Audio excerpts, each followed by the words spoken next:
Bueno, disculpen por la demora en primer lugar por colgar este video. Creo que era necesario para seguir con la línea del tratamiento de la suspensión perfecta de labores. Ahora abordar el tema de los requisitos para acceder, que esto creo que ha tenido bastantes complicaciones, sobre todo eh, respecto a algunos temas que vamos a tratar más adelante relacionados a la afectación económica de las empresas, ¿no? Ahora, ya, si ustedes tienen alguna duda, alguna consulta, bueno, les dejo el número de teléfono o el correo electrónico por el cual nos pueden contactar para hacernos llegar cualquier duda que tengan, o la caja de comentarios, y absolveremos en la medida de nuestra disponibilidad los temas que ustedes nos planteen. Eh, bueno, pasemos a los requisitos. Bueno, son cuatro requisitos. Son cuatro requisitos eh, que no son concurrentes, es decir, para acceder a la suspensión perfecta basta que su empresa, el empleador, incurra en alguno de estos supuestos, uno de ellos, para que se habilite la posibilidad de acudir a esta vía, este mecanismo de suspensión de los contratos de trabajo, ¿no? Si su empleador no puede implementar la modalidad de trabajo remoto, sea por la naturaleza de las actividades desempeñadas por el trabajador o por el nivel de afectación económica, eh, cualquiera de los dos supuestos va a generar estar incursos en alguna de las opciones para tramitar la suspensión. Igualmente, aquellos empleadores que no puedan aplicar la licencia con goce de haber compensable, también por la naturaleza de las actividades de sus trabajadores o por el nivel de afectación económica que tengan, también cualquiera de las dos habilita la posibilidad para acceder a la suspensión. Detengámonos en la primera de ellas, ¿no? ¿En qué casos podría señalarse que no se puede implementar la modalidad de trabajo remoto? Ahora, antes que nada es necesario señalarles que, claro, si ustedes le pueden dar trabajo remoto a su trabajador o le pueden pagar la licencia con goce de haber sujeta a compensación, entonces en ningún caso ustedes podrían comprender a dichos trabajadores en la suspensión perfecta, que eso quede claro.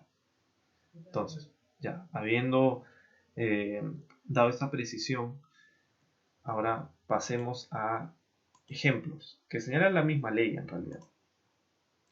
¿En qué casos se puede decir que no se puede implementar eh, el trabajo remoto o la licencia con goce compensable por la naturaleza de las actividades de los trabajadores? Bueno, en primer lugar, porque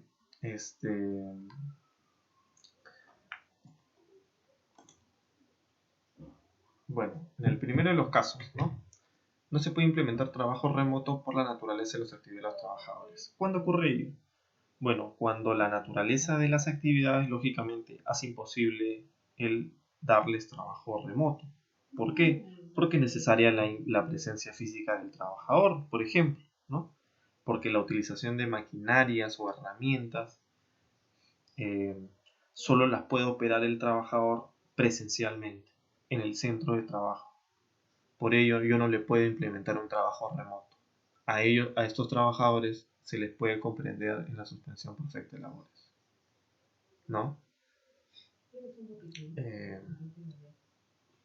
el otro supuesto, no se puede aplicar la licencia con goce de haber compensable por la naturaleza de las actividades. ¿Cuándo ocurre esto? Cuando razonablemente exista una imposibilidad de dar la licencia eh, con goce de remuneraciones por razones objetivas, ¿no? Cuando, por ejemplo, en un puesto el trabajador cubre la jornada del, del puesto, propia del puesto, las 24 horas del día, ¿no? Imagínense una maquinaria que necesita estar 24 horas del día prendidas y tienes a 3 trabajadores que desempeñan labores consecutivas durante todo el día, 8 horas, 8 horas y 8 horas.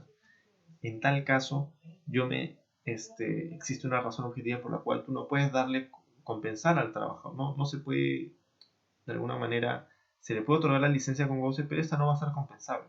Nunca lo vas a compensar, porque no le puedes asignar horas extra porque abarcan los tiempos de trabajo de otros trabajadores.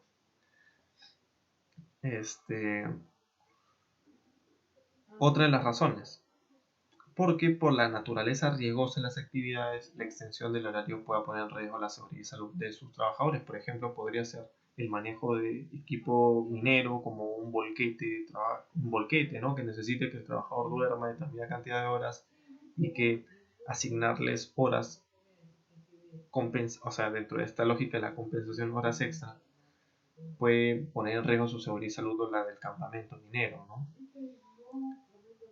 Otra circunstancia es la del horario de atención del empleador se sujeta a restricciones de las leyes. Claro, si por ley o por disposición municipal las labores en el centro de trabajo no pueden ser mayores a 8 horas o 7 horas, entonces nunca me va a compensar el trabajo de la licencia con goce. En estos casos y cualquier otra razón que objetivamente justifique que la imposibilidad de otorgar la licencia con goce compensable, se puede gatilla la opción del trabajador para acudir a la suspensión perfecta de labores. Ahora, como ustedes pueden fijarse, existen dos supuestos, ¿no? Ambos vinculados con la afectación económica, que no se puede implementar la modalidad de trabajo remoto o que no se puede aplicar la licencia con goce compensable por el nivel de afectación económica,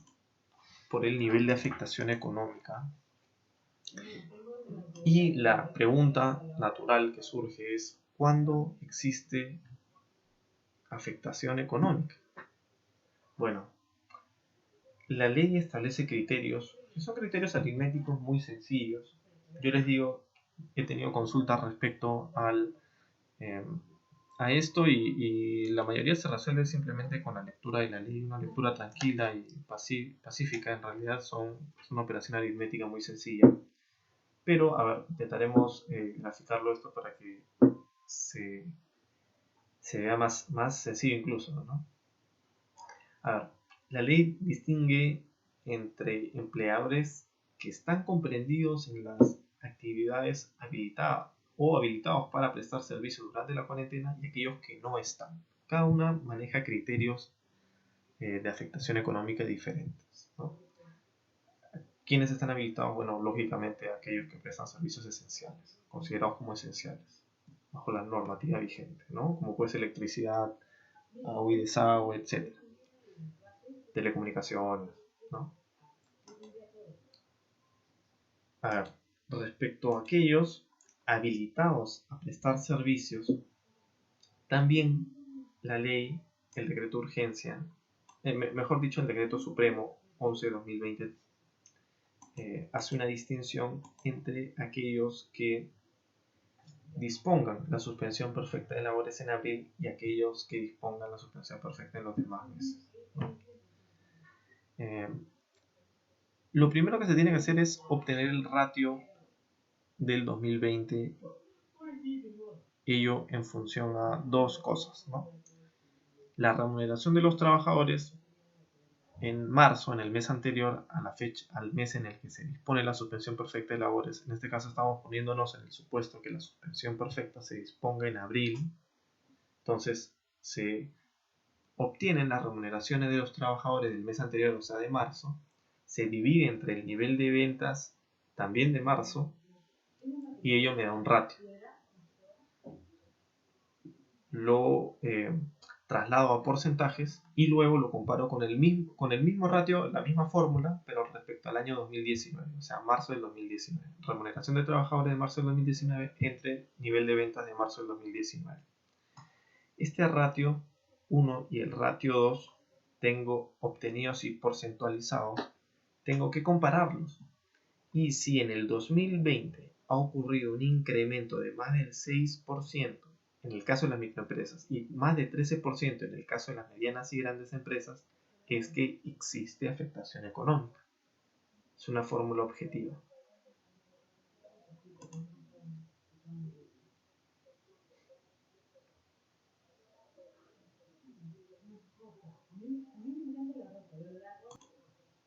Ya, ahora, ¿cuál es el criterio para determinar la afectación económica en aquellas suspensiones perfectas de labores dispuestas en mayo y en los meses posteriores? Bueno, la misma fórmula, ¿no? Ratio 1, remuneración total de trabajadores del mes previo, o sea, si lo dispones en mayo, el mes de abril.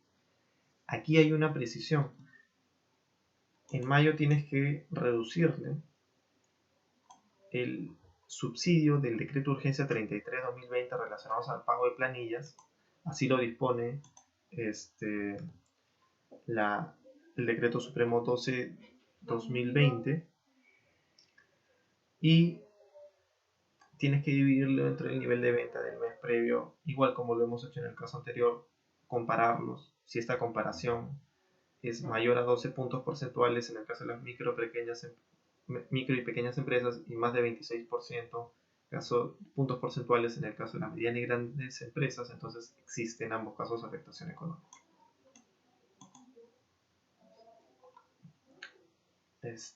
Bueno, esto ya es parte de lo mismo.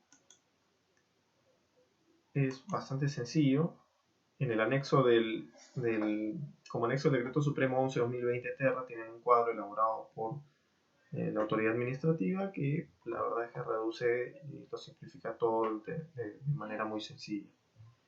Igual, si tienen alguna duda, como les repito, pueden contactarse con nosotros, los vamos a ayudar. Ahora, finalmente quería darles algunos tips, ¿no? Algunos información relevante que ustedes deben tener en consideración. Bueno, y como les comentaba, entonces, pasemos por lo primero de estos puntos, ¿no? Si la empresa tuviera menos de un año de funcionamiento, en lugar de recomparar con el ratio del mismo mes del año anterior, la comparación se realiza en función del ratio promedio mensual de venta de los primeros 3 meses de funcionamiento. Claro, no puedes utilizar esta fórmula que yo he descrito si tienes menos de un año de funcionamiento, en cuyo caso aplicas lo que dice la ley, que es el ratio promedio de ventas de los 3 primeros meses, ¿no?, de funcionamiento. Ahora, ¿qué sucede si las ventas del mes previo a la adopción de la medida corresponde a cero? Bueno, entonces sí existe afectación económica y por tanto sí podría irte a una suspensión perfecta de labores. Claro, este subsidio al que hace referencia el decreto de urgencia 33/2020 para el pago de planillas,